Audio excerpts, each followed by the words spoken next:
আসসালামু আলাইকুম সবাইকে। সবার কি অবস্থা? আলহামদুলিল্লাহ আমি ভালো আছি। ভিডিও করার চেয়ে ভিডিও এডিটিং করা বা ভয়েস ওভার দেওয়াটা মনে হয় বেশি কষ্টকর। যে কারণে আমার অনেক ভিডিও আমার গ্যালারিতে পড়েই আছে, এখনো এডিট করাই হয়নি। ভিডিওটা সহজভাবে করা হয়ে গেলেও কিন্তু আমাদের ভিডিও এডিটিং করতে অনেক বেশি কষ্টকর হয়ে যায়। বেশিরভাগ যখন ভয়েস ওভার দিতে যাই তখন তো একদম মাথাটাই নষ্ট হয়ে যায়। কি থেকে কি শুরু করব বুঝে উঠতে পারি না। আর আমার বাসাটা যেহেতু একদম রাস্তার সাথে, বাচ্চা পোলাপানের গাড়ি ঘোড়া চিল্লাচিল্লি একদম শব্দতে আরো বিরক্ত হয়ে যায় আর মনই চায় না যে ভিডিওটা এডিট করি। আমার আগের বেশ কিছু ভিডিওতে আমি গান লাগিয়ে দিতাম, তো যেহেতু ভাবলাম যে পেজটা এখন থেকে কন্টিনিউ করা শুরু করবো, আলহামদুলিল্লাহ ভালো অর্ডার আসতেছে।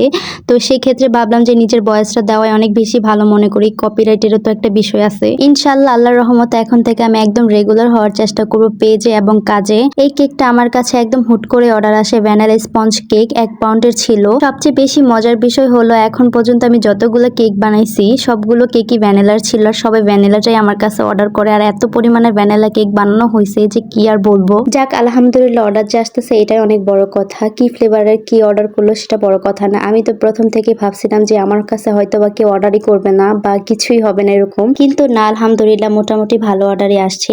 এই কেকটা আমার কাছে আমার একজন পরিচিত মানুষই অর্ডার করছিল। আর আমার কাছে যারাই কেক অর্ডার করছে তারা সবাই পরিচিত ছিল। তো সেই ক্ষেত্রে ডিজাইন কালার সবকিছু আমার উপরে ছেড়ে দেয় তারা। আর আমিও সবটা দিয়ে চেষ্টা করি যাতে সুন্দর করে করে দেওয়া, তাদের যাতে পছন্দ হয়। আলহামদুলিল্লাহ তাদের পছন্দও হয়। আর এই যে আমার কেক একদম পুরো রেডি, তারা শুধু বলছিল 2টা ওয়ার্ড লিখে দিতে, আর আমি ঠিক তেমন ভাবেই করে দিচ্ছি। আলহামদুলিল্লাহ তাদের খুবই পছন্দ হয়েছে আর ভালো একটা রিভিউ দিছে।